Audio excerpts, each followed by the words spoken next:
Hello and welcome to NewsHour live from the BBC World Service in London. I'm Rebecca Kesby. We head straight to Washington, D.C., where the suspect in the gala dinner shooting attack at the weekend is due in court today. Cole Thomas Allen is 31 and was arrested at the scene.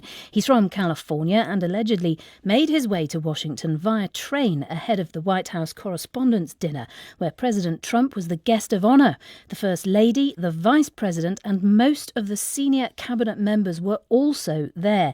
And as you've probably seen by now, there was a moment of, panic as security officials burst into the ballroom where the event was taking place and ran to protect the president. Yesterday, here on NewsHour, we heard from the man standing next to Mr. Trump as it all unfolded. That was the entertainer Oz Pearlman. He's known as a mentalist or magician and was thrown to the ground next to the president and the First Lady. I was right in the middle of performing for the president and the First Lady, Press Secretary Caroline Leavitt, and I heard a commotion in the middle of the room, and we heard it, but it was like right at the exact moment of my big reveal, so everyone's kind of smiling, but then it escalated. I saw instantly so many people swarming one specific location, and you knew it was something that was danger. I at first thought it was a bomb, so I dropped almost as quick as anybody. I just said something's about to explode or something's about to go. So I was right behind the president, and I ducked down. I went down very quickly, and then Secret Service brought President Trump down, I would say very effectively, but quite violently. I'm hoping he's fully okay because I watched him go down really hard. So I was facing stage left. It just by chance, they tackled him right next to me facing stage right. So when we went down, I can't measure it, but about 1 foot apart from our faces. And I'm turned to the left, looking directly into his eyes for one Mississippi, two Mississippis, pretty much thinking, I hope I'm not about to die, but also simultaneously, based on looking at his face, I wasn't sure if he had been shot, and you couldn't tell if he was injured. You just didn't know. You think like things move slower, but in that moment, looking at the president's eyes, both of us down, I still thought the room was going to explode. I can't explain it. It's going to be seared in my mind forever. Because obviously the adrenaline, the president, you don't normally see the president on the ground and you're like literally face to face looking at each other during, panicked moment. It's crazy. It's absolutely crazy. I don't know how else to explain it. It was a terrifying night. Well, that was entertainer Oz Pearlman speaking to us yesterday. Incredibly, Mr. Trump gave a press conference within minutes of that attack on Saturday. And he's since spoken to our US partner CBS overnight, describing the moment he realised something was going on. Well, what happened is it was a little bit me. I wanted to see what was happening. And I wasn't making it that easy for him. I wanted to see what was going on. And by that time, we started to realize maybe it was a bad problem, different kind of a problem, bad one, and different than what would be normal noise from a ballroom, which you hear all the time. And I was surrounded by great people, and I probably made them act a little bit more slowly. I said, wait a minute, let me see, wait a minute. Well, we're going to look in more detail at what we know of the suspect in a moment. But in that CBS interview, Mr. Trump responded to questions about what's thought to have been a published so-called manifesto or document written by the suspect and what it might reveal about his motives. The so-called manifesto is a stunning thing to read, Mr. President. He appears to reference a motive in it. He writes this, quote, administration officials, they are targets. And he also wrote this, I am no longer willing to permit a pedophile, rapist, and traitor to coat my hands with his crimes. What's your reaction to that? Well, I was waiting for you to read that because I knew you would, because you're horrible people, horrible people. Yeah, he did write that. I'm not a rapist. I didn't rape anybody. Do you think he was referring to you? Excuse me. I'm not a pedophile. You read that crap from some sick person. I got associated with all stuff that has nothing to do with me. I was totally exonerated. Your friends on the other side of the plate are the ones that were involved with, let's say, Epstein or other things. Well, then what do we know of the suspect, Cole Thomas Allen, due in court later today? As I say, he's 31. He describes himself on social media as a mechanical engineer, a game developer and a teacher. He's from Torrance in California, and the neighbourhood there is shocked by these developments. This local said Mr. Allen had helped him with his studies in the past. He seemed like a very ordinary person, it's just, you never expect it coming from this guy. He was a nice guy, down-to-earth guy. I got a lot of help with my physics homework and prepared for tests with him, as well as one of my other buddies. So yeah, it's kind of, it's just something you never expect. So. Well, we can cross now live to our correspondent in Washington watching all of this. Shaima Khalil is on the line. Shaima, what are we expecting in court today? Well, Cole Allen is going to appear in court today, a federal court, to face charges. These charges will be officially laid down against him in his arraignment. He faces charges of assaulting a federal officer and using firearm during a crime of violence. We are also expecting more charges to come as the investigation continues. What's really interesting hearing that local and hearing you, Rebecca, describe the background is the fact that there's this gap, like all in the past couple of days, as more details have been trickling about him. There seems to be this gap between a guy that people describe as an ordinary guy. An ex-professor described him as a nice guy, always in the front seat of a classroom, to a man who's now going to be appearing in court in a few hours' time, facing very serious charges. Yeah, I mean, we'll get on to more of what we know of the suspect in a moment. But in terms of the questions being asked about the security, Shaima, there in Washington, this is now the third attempt on the president's life. And in that room were all the cabinet, the vice president as well. I mean, this could have been catastrophic. That's right. It is a room that has been described to me as supposedly one of the safest, most secure rooms, not in Washington, not in the country, but possibly in the world on that night. At least that's what it was supposed to be. And yet, the suspect has managed to whiz by the security detail armed with a handgun, multiple knives, a shotgun, and he came awfully close to that room with all these powerful people and also many people who are in line of succession to the leadership.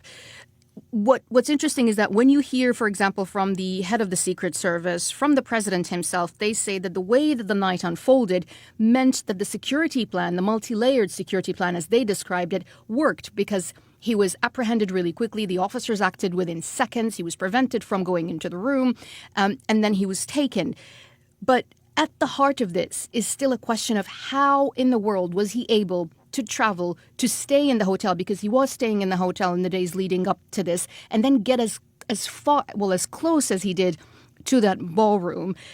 A senior White House official is saying now that the president is standing firmly behind the Secret Service leadership. He says they did an excellent job, but there is a review underway. We are now hearing that the Chief of Staff, Susie Wiles, is convening a meeting early this week with senior officials to discuss security protocols around major presidential events. And I know you'll be keeping across that for us for the moment. Shaima Khalil there in Washington, thank you very much. Let's cross now to Devlin Barrett from the New York Times, covering the Justice Department and the FBI. And Devlin, you've been following this case very closely. In terms of what we know of Cole Allen himself, what have you managed to find out so far? Well, I think the best understanding so far of why this happened comes from a kind of farewell note that he wrote to his family, in which he sort of outlined his reasons, his great anger at certain Trump policies, his great anger at Trump, although he never names Trump specifically. And, it's clear from that essentially farewell note that he was motivated by just a tremendous amount of frustration with Trump foreign and domestic policy. We don't know yet whether he's going to plead guilty or what he might say at that hearing later today. But I mean, is there some suspicion that he may have had a troubled past or any other issues leading up to this event? So in the American legal system, he's not allowed to plead guilty at the first hearing. This is essentially a presentment, and it's the very start of the legal process. And as you reported, there will be other charges likely to follow besides just these initial, I would call them placeholder charges. As for his mental state, the president has described him as, a mentally unwell person. Most of the friends we have talked to, reporters have talked to, describe him as a pleasant, easygoing person. They don't recount any instances of apparent, mental health problems. But I think there's a lot more investigating to do and frankly, a lot more reporting to do. Yeah, and we heard the president earlier talking about how this man, the suspect, had been a Christian and maybe had turned against, gone anti-Christian. That was the words that the president used. But it's thought that his family does, have a background within the church there in the States. Right. He was, as far as we can tell, he was raised in the church. His father was a church elder at a Protestant church. And in his farewell note, he talks about the idea that what he intends to do goes against Christian teaching. And he basically makes some justification for doing it anyway. Sorry. Yeah. No, go ahead. Shyma talked about the security concerns, and actually that was another thing that he wrote in his document. He actually said, I can't believe I got through security. This is before the attack, in this email that he wrote to his family, saying that he was surprised at how easy it was to get through. I mean, will that be causing concern there in the States now? I mean, there's definitely concern, and there were definitely many scared people inside that ballroom for a period of about 90 seconds. I will say, this is a country that has a lot of lockdowns. This is a country that has a lot of security scares.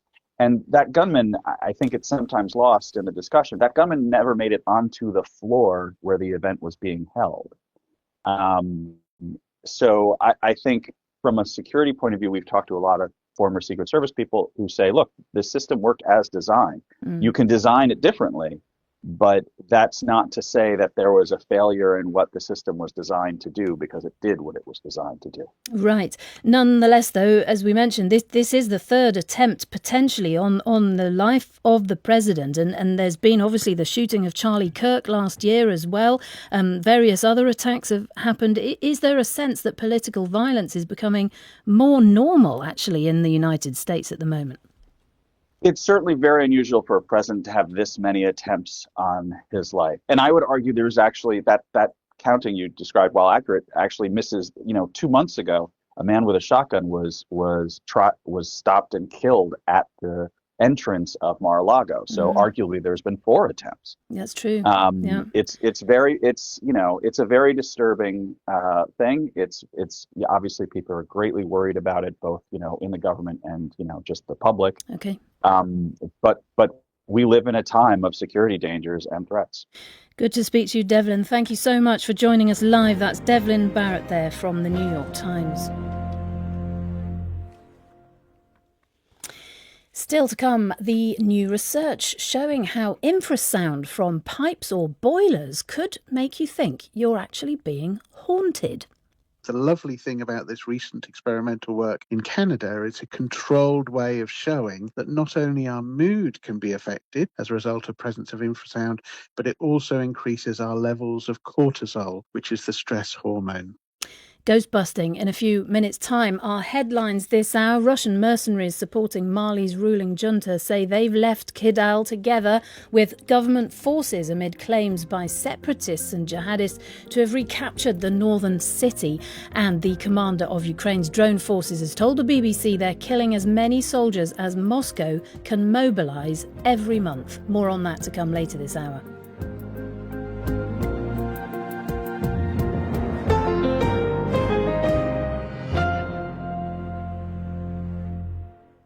You're with NewsHour live from the BBC. I'm Rebecca Kesby. Now, as diplomatic efforts continue to jumpstart the stalled negotiations between the United States and Iran, the Iranian Foreign Minister Abbas Araghchi has moved on to Russia for talks with President Putin in St. Petersburg today. In recent days, he's had meetings in Pakistan and Iran's Gulf neighbour Oman. Arriving in Russia, he said that peace talks with the US earlier this month had failed because of what he called Washington's excessive demands. And he had this to say about his visit to Russia. This provided the chance to consult with our Russian friends regarding developments linked to the war during this period and review the current situation. Naturally, the necessary coordination must also be carried out. Well, Mr. Araghchi's comments were followed by news that Donald Trump has cancelled plans for US envoys Steve Witkoff and Jared Kushner to visit Islamabad for discussions with Iran. And reports from the US suggest that Tehran is now proposing ending the war by reopening the Strait of Hormuz while delaying talks on its nuclear program till later.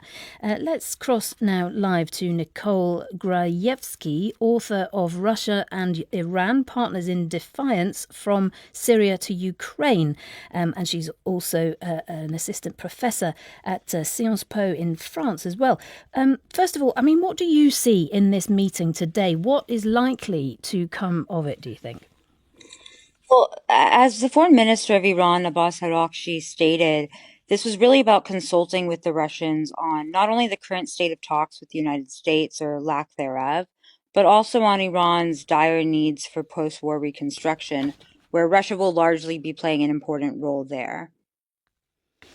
OK, I mean, and just explain the relationship between these two countries, Iran and Russia, because obviously they share common enemies. They have some, links, very much so. Russia is thought to be helping Iran at the moment in its war with the United States, but they don't see eye to eye on everything, and they're not technically partners as such, are they? Well, there's technically not allies akin to the United States and NATO, for example, or the United States and the United Kingdom. However, Iran and Russia do have a very close defense relationship. They have what is called a strategic partnership agreement. That doesn't bind either of them to defend each other in the case of war. But what we saw in this current war was Russia actually providing Iran with crucial lifelines, whether that be satellite imagery or potentially the transfer of certain munition and drone components that really were decisive here. And so whereas there are disagreements in certain areas, both are broadly bound together by this kind of common goal against the West, and that has really persisted over the years. And in terms of this idea that Iran may be thinking of reopening the Strait of Hormuz as a start to renegotiating, but maybe not talking about the nuclear weapons at the moment, how will that go down in Russia? Because actually, Russia is doing quite well out of the fact that the Strait of Hormuz is shut because it's able to export its oil exports.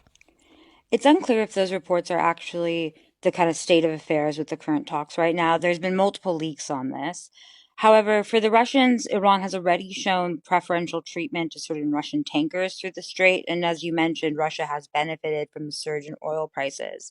But a resolution to this war or a resolution to the conflict also benefits Russia by allowing the Iranian regime to endure from the kind of wreckage of this war. So it's not a net loss for the Russians by any means.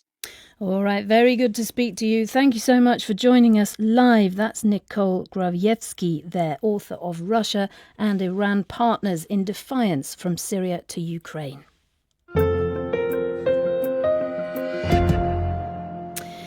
Right, now brace yourselves because we're about to get spooky.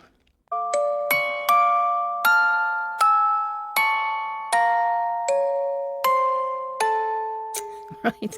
Have you ever walked into a building and immediately got an uneasy feeling, as if maybe you're not alone, like you're being watched? Do you believe in ghosts? Well, if you do, we've got bad news, because research just released by a group of Canadian scientists suggests that often those feelings can be attributed to infrasound, a sound that we humans can't hear, but we can feel on a vibrational level, which triggers other psychological and physiological effects. I've been speaking to parapsychologist Kieran O'Keefe to get his thoughts on the study. First of all, I'm genuinely excited by the research because it supports an area of study that I've been looking at now for over 25 years. This idea that low frequency sound, and that is infrasound, it's below 20 hertz, but it can affect us physiologically, so it can affect our bodies in such a way that we may think it's some sort of paranormal experience, especially if you put that in a context. The research idea is not new. It's been around for about 25 years. But the lovely thing about this recent experimental work in Canada is a controlled way of showing that not only our mood can be affected, that we can actually get more irritable and even kind of increase sadness as a result of presence of infrasound, but it also increases our levels of cortisol, which is the stress hormone. Okay, so that would explain maybe why you get a sense of doom or fear when you're in a building where you can hear infrasound, but only on a physical level. Yes, exactly. A lot of people will be familiar with ultrasound, which is at the very top of our hearing. We can't hear it, but of course, if you blow a dog whistle, that's ultrasonic. We can't hear it, but a dog can hear it. Way at the bottom of our hearing spectrum is infrasound. And it's only if it's incredibly loud could you then actually hear it. There's obviously a natural source for it that can come from thunder and volcanoes, but in our modern world, there are man-made sources of it, and that includes old pipes, boilers, ventilation systems, air conditioning units, anything like that, basically. Now, you said earlier that it's also the context where you're hearing these infrasounds. I mean, I guess if you go into, let's say, an old spooky church or something like that, are we already kind of picking up other signals that might make us feel a bit spooked? Absolutely. There's this idea of psychological priming. So if you walk into a big cathedral, for example, there's an expectation of the sort of experience you might have. If you walk into a spooky looking, dilapidated, haunted house, there's an expectation. So you're primed to have a sort of experience. Now, in both of those different environments, you can be exposed to infrasound, but your interpretation of what's happening to you will vary.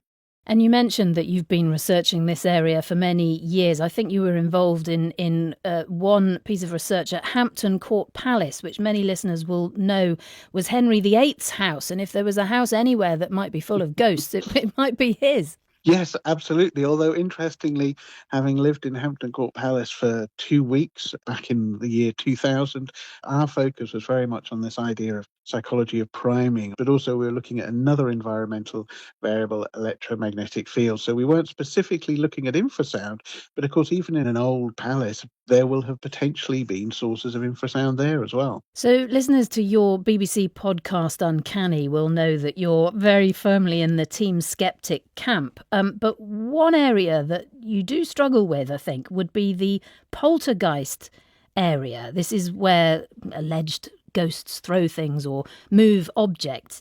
This infrasound research doesn't seem to solve that question.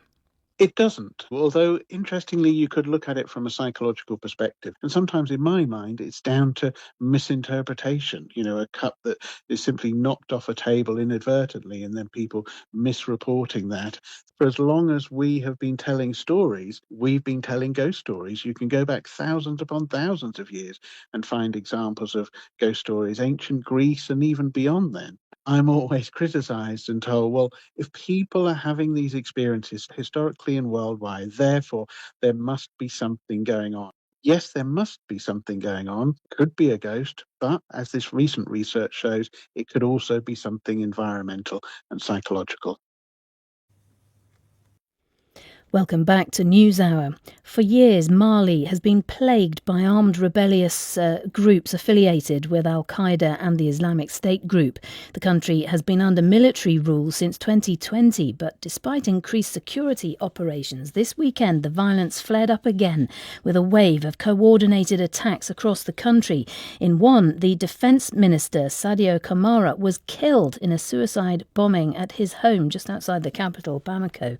Well, Russian mercenaries who've been fighting on the side of the army have now pulled out of the northern city of Kidal. And Barry Marsden is an expert on jihadists at BBC Monitoring, and he explains more about the rebel groups involved.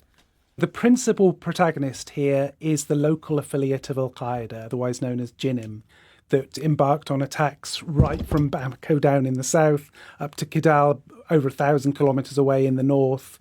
But perhaps the game changer here is them announcing an alliance with separatists from the Tuareg tribe, the Azawad Liberation Front, up in the north, and then embarking on attacks together in concert. There's a precedent for this. We saw something very similar in 2012 when Tuareg separatists and Islamists came together and took over most of the north of the country. And it was only with French assistance and the fact these groups actually ended up fighting each other later on that attempt at an uprising was thwarted in the end. But what we've seen over the last couple of days is an extraordinarily ambitious attempt to sort of almost decapitate the country right from the capital, cutting the country in half with attacks in the centre right up to the far north.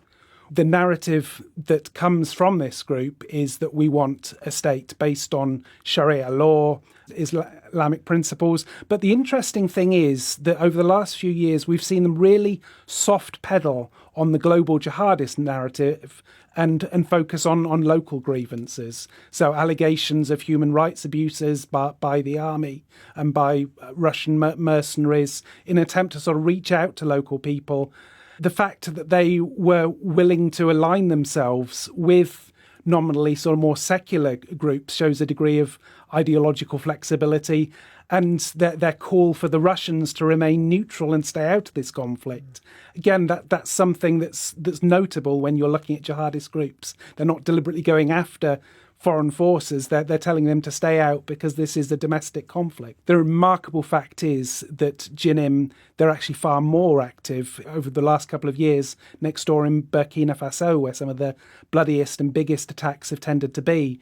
But right through Niger, Benin, and even into Nigeria, they've been claiming attacks. Then you have the other local branches of the Islamic State that are also active in Mali and the region. So it's not just about Mali, but across the entire Sahel region, we're seeing this increase in jihadist activity. That's Barry Marston there from BBC Monitoring. And for more details on this story and more context and historical look back on Mali, do go to the BBC website, which has a feature on it.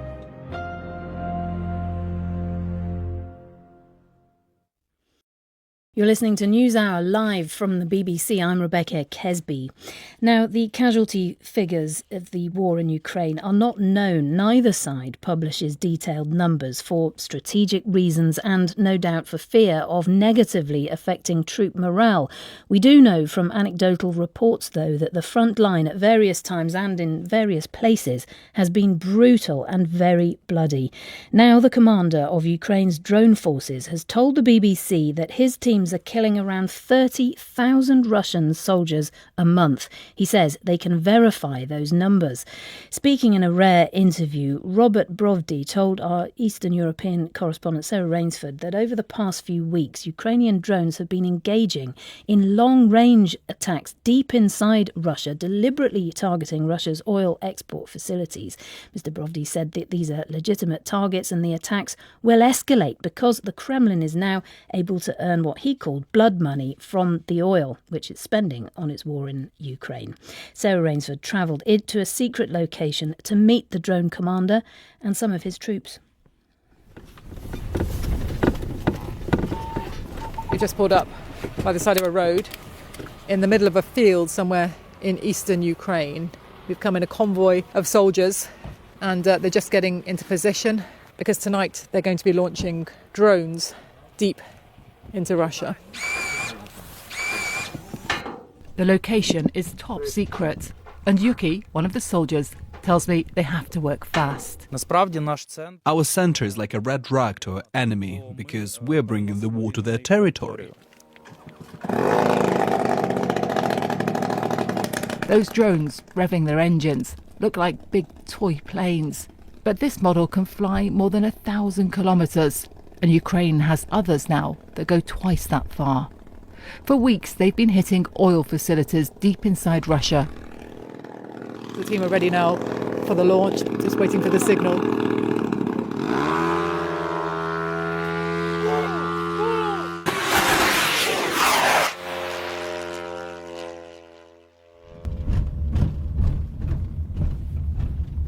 We've met some contacts here who are giving us a ride in a minibus with completely blacked out windows, not even a crack to see where we're going, to meet Robert Brovdy. He's the commander of Ukraine's drone forces. And we've just emerged into the command centre. Banks and banks of screens in every direction. Hey, good to meet you. Hello, Sarah. Commander Brovdy.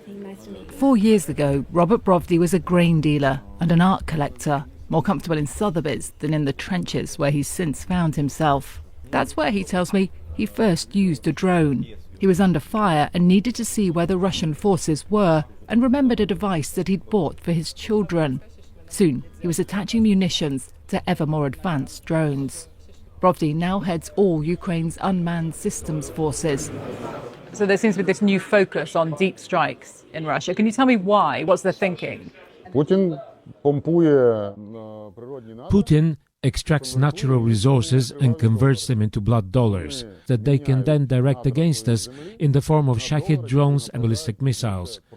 If oil refineries are a tool to convert resources into money that's used for war, then these are lawful military targets subject to destruction. The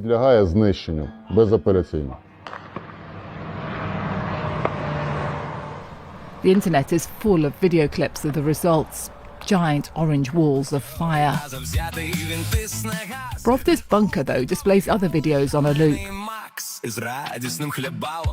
Set to music, they show drones chasing Russian soldiers on the front line. It is brutal stuff. But for Brovdy, reducing Russia's manpower advantage is the second priority.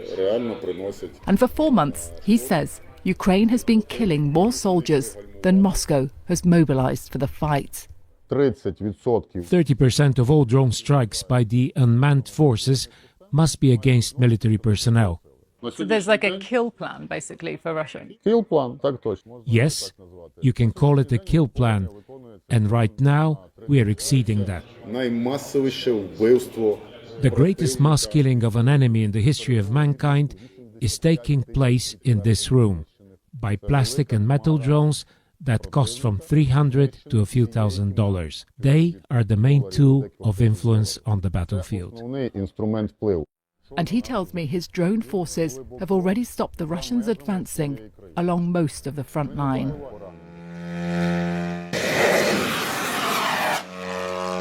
And the long-range launches continue.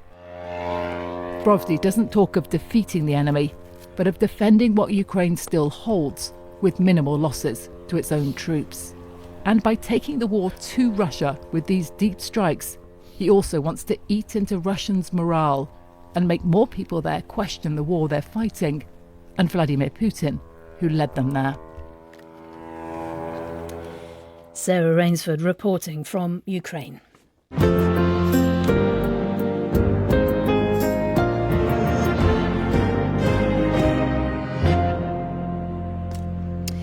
Next, sporting history was made this weekend in the London Marathon. The winner, Kenyan Sebastian Sawe, absolutely smashed the world record for the marathon and became the first person alive to go sub-2 in race conditions. That's 42 kilometres in less than 2 hours.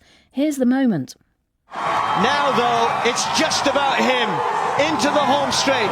He's got over a minute or just under a minute to do this. He can do it. Come on, Sebastian. You can get this. History in the making. Under 2 hours. Nobody's ever done this. They said it couldn't be done. Sebastian Sawe is going to break the 2-hour mark. He's going to win the London Marathon in incredible style. An historic performance. 1:59.30. Absolutely incredible. I've never seen anything like that. What a finish. Historic stuff. Well, Sebastian Sawe spoke to BBC Sport shortly after breaking that milestone. I think today it assures me a lot that there is time for everyone. And I'm so happy. I'm so happy for today's results. I think I was well prepared because coming to London for the second time was so important to me, and that's why I prepared well for it. And finally, what I had done for 4 months, it has come today to be a good result. Well, it's a great achievement, but even though technological advances in running may not be as obvious as, say, in Formula One, we're told tech did play a part in breaking this record. Nicholas Smith is an expert on trainers and says the running shoes Sébastien Sawe was wearing are at the cutting edge. Well, a super shoe probably isn't the same thing that everyone's wearing when they go to the supermarket or for their Sunday jog. What makes it different is it has a thin carbon fiber plate embedded in the sole. And in some sense, this acts like a diving board. It springs you forward. Now, you can imagine making a shoe 3 feet tall with all kinds of foam and springs and other things might make you run faster, completely legal. So this is kind of where everyone has drawn the line. Everyone's shoes have to be a certain thickness. And the athletic shoe companies have to work within that thickness to make their shoes as bouncy as possible. Well, what's incredible about yesterday's marathon is not only did Sébastien Sawe smash the world record by more than a minute, but the man who came second, just 11 seconds behind him, also beat that record.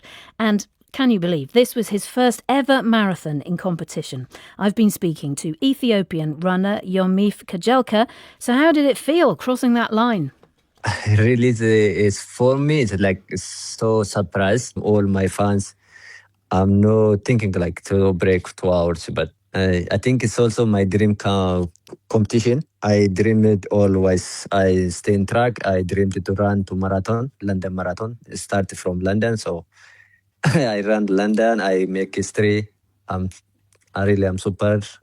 I mean, some people may not know this, but this is only your first competitive marathon you've ever run. And not only did you come second, you smashed the world record. Yeah, it's so. I did it great work. My training is so really so very nice.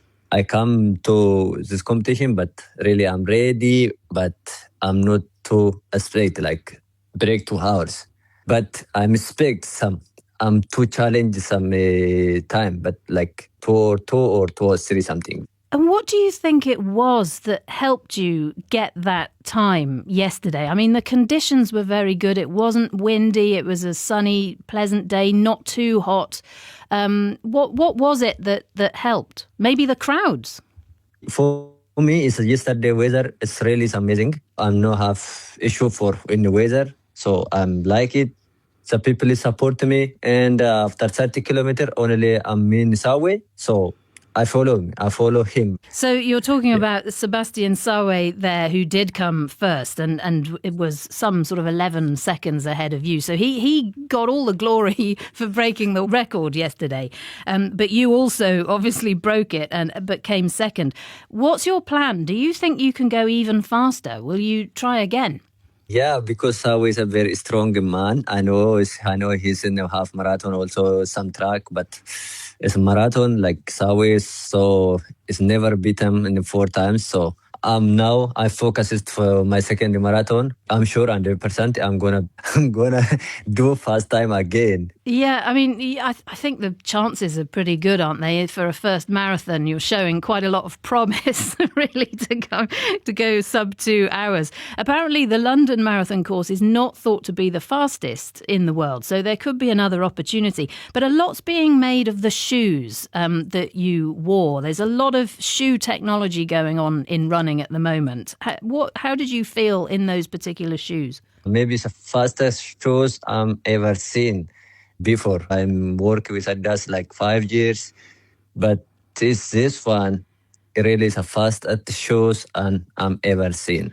It's a comfortable, it's the fastest, really it's amazing shoes. And I don't know whether you know Sébastien Sawe very well, but there you were just after him on the finish line. What happened afterwards? Did you sort of team up and celebrate together? Yeah, because Sawe is my friend. I know his way. I am know his way as well. So I say, Sawe, you crazy. He says, you crazy man, you kill me today. Oh, what? You kill me, I say. So Sawe, so it's a really nice guy, you know. And that was Yomif Kajelka there from Ethiopia, who ran the London Marathon yesterday in, check this out, 1 hour, 59 minutes and 41 seconds. It's 42 kilometres in that time. Really quite spectacular. And congratulations to him and, of course, his friend, Sebastian Sawe. They're both celebrating today for that moment of sporting history.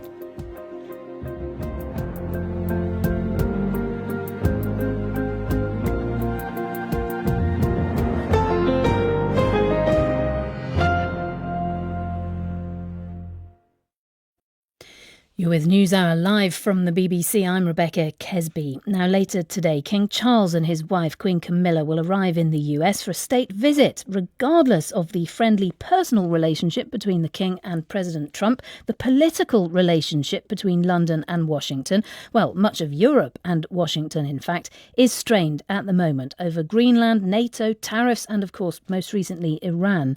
Add to that Mr. Trump's well-reported unpredictability and his tendency maybe to wander off script, and this visit is being described by some as a diplomatic high-wire act for King Charles. As a constitutional monarch, the King is being sent by the UK government to act on its behalf, and he will have been briefed extensively ahead of the trip on the UK's aims. But as President Trump has openly criticised the British Prime Minister Keir Starmer multiple times, how difficult might this be for the King, who's still receiving treatment for cancer, and how important is this visit? I've been speaking to royal historian Sarah Gristwood. The last time a monarch's state visit was this important was probably his grandfather's, George VI's, in 1939, hoping to recruit America into the war. Maybe 1957, when his mother went to smooth things over after the Suez Crisis. But this time, the stakes, the jeopardy factor, they're both very high. King Charles really is the biggest soft power weapon that the UK government can deploy in terms of diplomacy, isn't it? What will they be hoping he can do in this visit that perhaps the Prime Minister Keir Starmer couldn't do? Well, President Trump has made his views on Keir Starmer very clear and not favourably. The hope is President Trump's affection for the royal family, King Charles's ability to call into play any historic feelings of warmth of a special relationship will overcome the recent difficulties. The special relationship, so-called, well, at the very least, it needs rewriting. One topic both men are likely to be happy to avoid is Jeffrey Epstein, because the King's own brother recently was arrested. He's not been charged yet, but the questions also over Mr. Trump's friendship with Jeffrey Epstein, and we've got Epstein survivors calling for meetings with the King. I don't know whether that's going to happen, but there could be protests. This could be quite awkward for both of them, couldn't it? Yes, it could indeed. To his credit, King Charles, it seems, always did raise questions about Andrew's behaviour.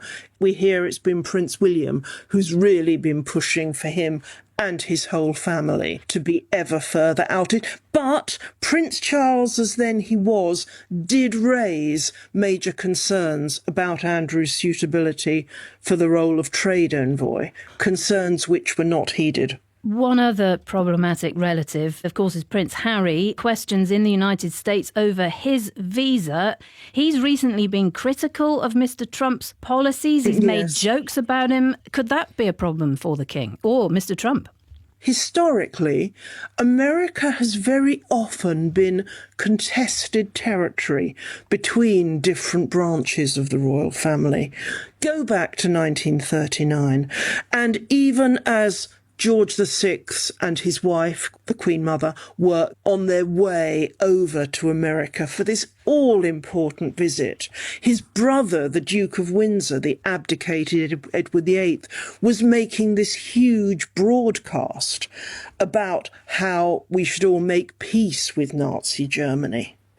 So time and again, different branches of the royal family have, if you like, fought over American turf.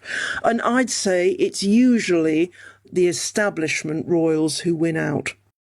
That's royal historian Sarah Gristwood there. That's it for this edition of NewsHour from me and the whole team here in London. Thanks for joining us.